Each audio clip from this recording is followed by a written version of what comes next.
Hello mga kabibig! Welcome back sa ating bagong YouTube channel. Ito ang pinakamaingay ng YouTuber sa balat ng YouTube. Ay eto na ang chismis kabibig. Nako, aarestuhin na si Martin Romualdez. Sinampahan na ng kaso ni Boyeng Remulla. Naku po, after nang naglabas ng video si Martin Romualdez na kung saan sabi niya huwag niyo akong gawing scapegoat sa mga pagnanakaw niyo. Tapos ni-mention niya si Zaldico at si Chis Escudero. Pero naguguluhan ako, oy. Nung Senate President pa si Chis Escudero sa Senado, ang sabi niya, si Zaldico at Martin. Ngayon, sa video ni Zaldico, si Martin, BBM, Lisa, Sandro Marcos, sila yung mga taong sangkot sa flood control anomalies. Ngayon, kay Martin Romualdez, Zaldico, si Chis Escudero, at ang executive department. Pero bakit tila hindi na-mention niya si BBM? Sino ba ang leader sa executive department? Naku po, para yatang kulang pa ng push itong si Martin Romualdez para magsalita. Baka ito na ang ipupush ni Martin. Kasi sabi ni Martin, sige, gusto niyo public ang iyong pag-yurak sa akin sarili? Isa sa publiko lahat. Isa sa publiko ko. Lahat nalalaman ko. Baka Martin, ito na ang pangalawa mong video ha. Gagawa ka ng pangalawang video kasi ito na, aarestuhin ka na talaga kasi meron ng sinampang kaso. Ang daming kasong sinampa, Martin. Paano na to? Dapat sana ang unang masampahan ang ex-Senate President pero nagpalabas ka ng video, ikaw ang unang sinampahan, Martin. Naku po. Ano ang iyong komento? Ito kabibig, oh. Tingnan mo, oh. April 21, 2026. Case number, oh. ESB26PHD00002. People of the Philippines versus Congressman Ferdinand Martin Gomez Romualdez. Saang division? 7th Division. Basahin natin ha. Martin Romualdez, may kaso na sa Sandigang Bayan. Naku po, yan na sinasabi natin. Naku Martin, naunahan ka na dong. Sinampahan ka lang ang kaso. At ang daming kaso, Martin. Ito oh, the Sandigan Bayan has raffled the cases for plunder, direct bribery, graft, indirect bribery, and money laundering filed against former Speaker Martin Romualdez in connection with his alleged involvement in the anomalies in flood control projects. Naku po, ang dami. Ilan ba? Plunder, direct bribery, graft, indirect bribery, and money laundering. 5 kaso ang isinampa. Naku, Martin, paano yan? Ang dami. After mo naglabas ng video, ito, 5 kasong isinampal sa'yo sa Sandigan Bayan. The cases have been raffled to the Sandigan Bayan 7th Division. The Office of the Ombudsman also requested a verified ex parte application for the issuance of a precautionary hold departure order to block Romualdez attempt to leave the country. Yan na, Martin. At alam mo ba, Martin, nakalabas na ang naku, paano ang sakit na may nagawawa naman si Martin. Naawa-awa ka. Ako, hindi ako naawa kay Martin. Oy, bakit ako maawa-awa ni Martin? Naku, sabi ng mga ilang yan gawang problema na yan ni Martin, o, di ba? Ito, hiniling ng Office of the Ombudsman sa Anti-Money Laundering Council na ma-freeze ang mga assets ni dating House Speaker Martin Romualdez. Ako, i-freeze na ang mga bangko, ang mga assets, ang mga lupain, kayamanan ni Martin Romualdez. Yan ang request ng Office of the Ombudsman. Sino ba ang ombudsman natin? Boyeng Remulla. At akala nyo ba matatakot si Boyeng Remulla? Sino ba ang I'm sure ha, may nagkumpas yan kay Boyeng eh. may nagkumpas kayo. O, Boyeng, ito nang gawin mo. Ilaglag mo na si Martin. O, Boyeng, mag-request ka na sa Anti-Money Laundering Council para ma-freeze na ang asset ni Martin. O, sampahan nyo na ng 5 kaso. O, may kaso na. Ayon kay Ombudsman Jesus Crispin Remulla, ito ay may kaugnay umano ng money laundering. Nako po, hindi rin suportado ng Office of the Ombudsman ang hiling ni Romualdez na mapacheck up sa Singapore. Kasama si Romualdez sa nasa Immigration Lock Bulletin Order. Yan nakabibing. Bawal lang umalis ni Martin. Hindi na siya pwedeng umalis sa bansa. Naka-standby ka na ha. Standby ka na, Martin. Hindi ka na pwede talagang umalis. Dito ka na lang talaga. Naku po. Bakit? Bakit ayaw paano si Martin? Kailangan ni Martin magpaano sa kanyang puso. Ay, puso. Ay, sumakit na ang puso ni Martin. Sabi pa ni Martin, ito ang sabi ni Martin, ha? May pananakot si Martin kabibig. Sige, gawin niyo yan sa akin. Sabi ni Martin, I will not be the fool guy for others people's corruption. Hala? Naku po, paano yan? Hindi ako pwedeng ako lang. Ako yung magiging fall guy nyo sa mga ginawa yung corruption. Ako lang? Damay-damay na to. Wala ka, Martin. Damay-damay talaga kasi si Martin kakasuhan na talaga kabibig. Di ba? In other words, yan na sinasabi natin. Ito, I have been in public life long enough. I have seen enough. I have heard enough.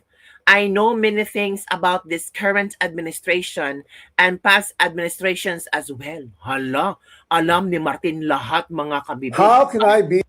Pakinggan natin ha, si Martin. Martin. How can I be the mastermind? I was the former Speaker of the House of Representatives, but the House of Representatives is only one part of the branch of government, the legislature.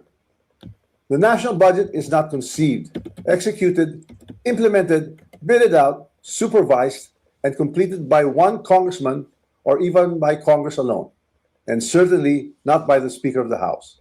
I want to make this simple and clear. The national budget does not depend on just one person. The budget does not begin in the House. It begins in the executive. The agencies and departments prepare their proposals. The executive consolidates them into the National Expenditure Program, and that program is then submitted to Congress. From there, the House deliberates, but the House is not one person, and it is certainly not the Speaker alone. It is a collegial body made up of hundreds of members, multiple committees, vice chairs, and institutional processes. In fact, there are around 85 committees, each with its own jurisdiction, leadership, and members. No speaker can personally control every committee, much less direct the actions of other branches or government agencies. And in the Appropriations Committee itself, there are already more than 100 members, with many vice chairs, and Representative Toby Tiangco, who has been very vocal and upfront on this issue over the past months, was himself a vice chair of the Appropriations Committee in the previous Congress.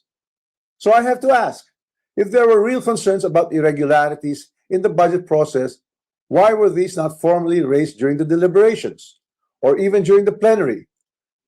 The budget deliberation does not stop in the House. The Senate also conducts its own deliberations, reviews its own version, and plays its own role in shaping the final budget, and it is not a bystander. It is an active constitutional participant in this process. After that, the House and the Senate reconcile their versions in the bicameral conference committee. Only then is the final bill transmitted to the President for approval or veto. If corruption were to occur in a magnitude made known to us over the past months, then it's clear that the real corruption does not happen at the level of the general legislative approval alone. It happens at the level of execution of the General Appropriations Act. It happens when projects are implemented. It happens where projects are actually implemented, where procurement is undertaken, where monetary disbursements are actually made. And it happens when substandard projects are passed off as legitimate or when ghost projects are made to appear real. That is why command responsibility is far more logically relevant in the executive branch, where Ni Martin, executive branch. Sino ba ang leader sa executive branch? Comment down below. there is actually supervision, operational control, and implementation on the ground than in the collegial legislative body, where constitutional role is deliberation and appropriation. Congress does not build flood control projects. Congress does not conduct procurement. Congress does not inspect whether a project was actually completed. Congress does not certify whether the work done was substandard or not. Hala, yun kabibig. Yun ang pasabog ni Martin the Romualdez. Diba? Yun ang pasabog ni Martin Romualdez kabibig. At eto pa, naku, laglagan kung laglagan na talaga, hindi takot si Martin Romualdez kabibig. Bakit siya matatakot? Sabi ni Martin Romualdez kabibig, Romualdez tila nagbabala na kung babagsak siya, hindi niya hahayaang babagsak siyang mag-isa. If this is a political ploy to push me out, I will not go quietly. I will not go alone. Hala! Paano yan? Hindi siya mag-iisa. Damay-damay na. Naku po. Yan ang sinasabi. Ano bang komento ng ating mga netizen hinggil dito? Damay-damay na. He's not go alone. That's true because he has a company. Reckoning is coming. The Crocs versus the Rock. Or another diversionary technique. Justice will prevail, ika nga. Unti-unti na silang nagbubuko. Alam ng Diyos na hindi sila magtutagumpay sa kailang hangarin. Ito yung mga komento ng ating mga God's hand is moving slowly but surely. They divide and rule tactics now going on. Aray mo, let the reckoning begin. Makonsensya na sana, divine justice of God, touch them all. So help us, O Lord. Naku po. Sacrificial lamb si Martin Romualdez. The boat is sinking. War of the Crocs is coming. O, yan ha. Yan ang mga komento ng ating mga netizen. Ikaw, anong komento mo dito? Dito kasi parang nagalit si Martin kabibig. Kasi humingi siya nag-send siya na ng letter sa ni Boji D na mag-leave siya, punta siya na Singapore para magpa-check up sa angioplasty niya. Tapos parang in-approve ni Boji D. Approve yan, walang problema. Martin Romualdez yan. Dating House Speaker yan, approve without thinking. Approve. Naku, nagka-problema si Martin. Martin, i-blame mo si Zaldico. Kasi si Zaldico kasi nagpahuli sa Czech Republic, sabi ni BBM. Parang nakapag-isip si Boyeng Rimulya. Hala, parang nagparamdam na si Zaldico. Si Martin gustong pumunta ng Singapore. Kung pumunta si Martin Romualdez sa Singapore, naku, hindi na namin siya hawak. Hala ka. So ano ang ginawa ni Boyeng Rimulya? Ito ang ginawa ni Boyeng Rimulya. Naku. Ngayon, ito Mr. Romualdez was supposed to have a checkup in Singapore. They were trying to ask us to allow him to leave. Well, we're waiting for the AMLAC to file a freeze order on Martin Romualdez. Oh. We already endorsed a complaint to them. We're waiting for the Romualdez case to start rolling. The Romualdez cases to start rolling. And the first case would be about money laundering. Hala. Yun ang iniintay namin na matagal natin iniintay na magsimula na. Nako. Ang paglabas sa mga kasong ito po. na high level talaga. Lumabas Mr. na. Romualdez was supposed to have a checkup in Singapore, I think. They were trying to ask us to allow him to leave. But because we have a bulletin, a lookout order with immigration about those that who are under investigation, we did not respond favorably to the request that he be allowed to leave. Because magkakaroon na naman ng haka-haka at kuro-kuro yan, mabuti lang dito lang siya magpa-check up. Kasi naman magagaling naman ang doktor natin dito. Actually, they were burning the lines yesterday and up to this morning. But I held my ground. Sabi ko, when you join government, you already surrender your right to travel, especially to another jurisdiction, especially if you're under investigation. Correct. Today dapat. Hindi namin siya pinaalis, hindi namin pinayagan na ma-lift yung bulletin niya kasi nga, naka-lookout order because we've been investigating him actively. Baka hindi na bumalik. We don't want that to happen. Mr. Romualdez was supposed to have a checkup in Singapore. They were trying to ask us to allow him to leave. Well, we're waiting for the AMLAC to file a freeze order Na on Martin freeze Romualdez. order sa mga assets ni Martin. Yan ang sabi ni Boyeng Rimulya. Pero alam mo, ang sabi ni Martin, hindi daw siya ang mastermind, kabibig. Alam mo ba kung sino ang kanyang binanggit na mastermind? O eto ha, hindi daw siya ang mastermind. Ano nga ang sabi mo, Martin? Hindi ikaw ang mastermind? Again, sino ang mastermind? Records would show that I did not participate in those meetings and I was not privy to what exactly transpired during the deliberations. However, two people were instrumental in making those budget decisions, Chis Escudero and Zaldico. And once the budget becomes law, the work of implementing flood control projects, or any project for that matter, is solely within the purview of the executive, including the DPWH, certainly not by legislators. I understand the anger of the public. The Filipino people have every right to be angry because stolen public funds are taxes derived from hard-earned money. I'm not asking the public to look away.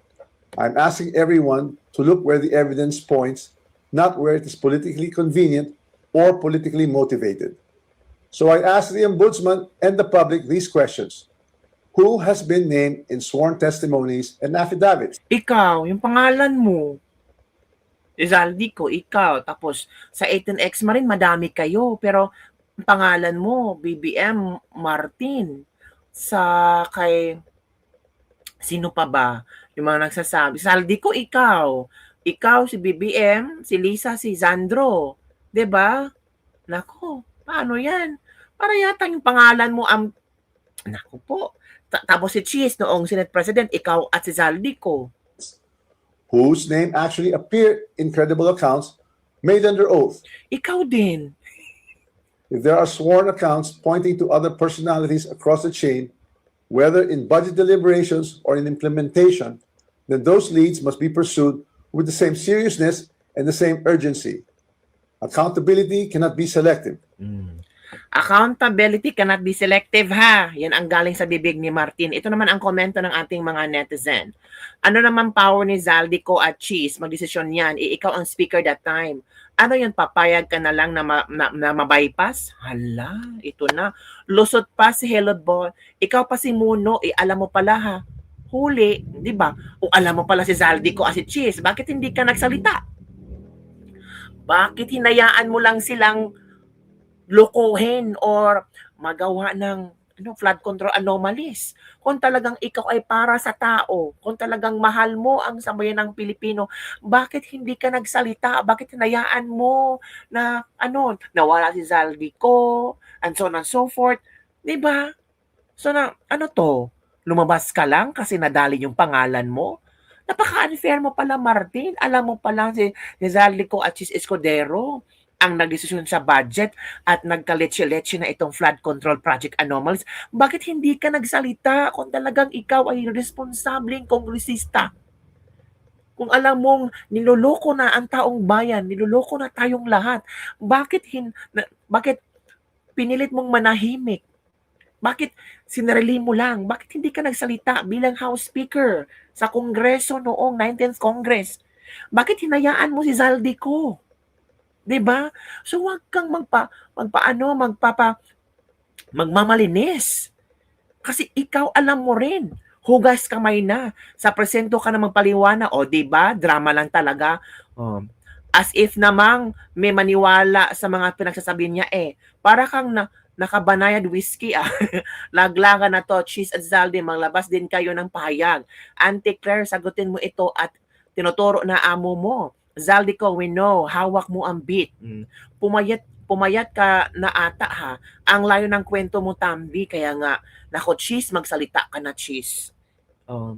Iladlad mo na lahat, Chis. Zaldico, nako mag-video ka na dong. Sagutin mo ang alegasyon ni Martin Romualdez. Nako, BBM, ano kaya maging reaction mo? Malalaman natin yan bukas ni Madam Claire Castro kung ano ang kanyang reaction hinggil dito. Of course, tatanungin siya ng media. Nako, cousin pa maman ni BBM. Diba? Ano kayang gagawin? Ano kayang isasagot ni Madam Claire dito, mga kabibig? Diba? Nako, yan ang ating titingnan bukas. Naku, ang daming mangyayari bukas. Bukas, patuloy ang Kamara sa kanilang impeachment hearing di umano ni BP Sara. Tapos sa hapon, ICC ni PRRD. Tapos ito pa si Martin. Oh, hindi pa nga natapos ang araw na ito, may mga pasabog na si Martin at si Boying Rimulya. Tapos si Martin, kinasuhan na. Ang dami, 5 kaso. Grabe, ang dami naman yung kaso ni Martin. Oy, ano ba yung kaso ni Martin? Sinasabi lang, ang daming kaso kabibig, di ba? 5. At uunahin daw ni Boying Rimulya itong money laundering. Ito ang mga kaso. Plunder, direct bribery, graft, indirect bribery, at money laundering. Yan na. 5 kaso ang isinampa nila kay Martin Romualdez. Naku, paano yan lulusutan ni Martin Romualdez? Ako, yun lang kabibig ang ating Dislibak-Lebak for today. Ano ang inyong opinion hinggil dito? Grabe. Nagsalpuka na sila. Naglaglaga na sila. Yung iba natatawa na lang kina Martin. Natatawa, hindi ako maniwala sa drama mo, Martin. Sige, ilaglag mo na lahat, Martin. Baka maawa ang tao. Baka makakuha ka ng simpatya ng tao kasi naging totoo ka na. Naging loyal ka sa sambayan ng Pilipino at pinagsisihan mo na lahat. Hala, pinagsisihan. Kung pinagsisihan ni Martin Romualdez, sana noon pa. Kasi sabi niya si Chis Escudero at saka si sino to?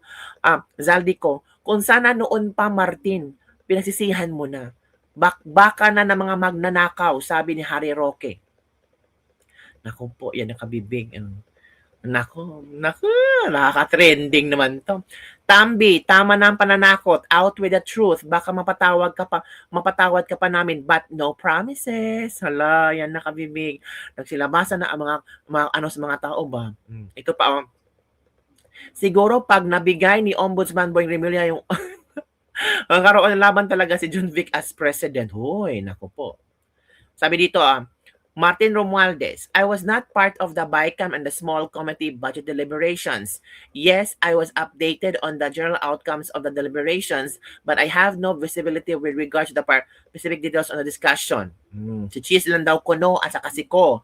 If videos would show you attended the BICAM, tingnan natin nga kung meron bang video ba nga nag-attend si meron nga video. Naku, Martin, hindi ka talaga pwedeng magkakamali kasi may mga video na nag-attend ka sa BICAM hearing.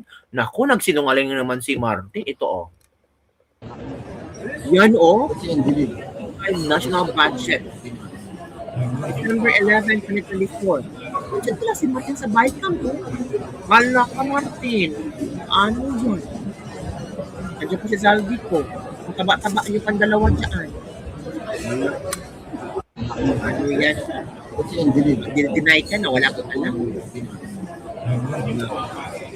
Nangain ng mga ebidensya kasi. So, mahirap magsinungaling, Martin. Diba? Ako. This is really thrilling na dyan kayo ni mga kabibig. Ikaw, ano ang inyong reaksyon? Naaawa ka ba kay Martin, mga kabibig? Ako, paano yan? May pa-blind item si Tio Moreno. Is it true that the master thief, along with his family driver and household staff, has urgently applied for visas to Spain? Tatakas na po ba? The end is near indeed. Naku, ano pa naman yung kabibig?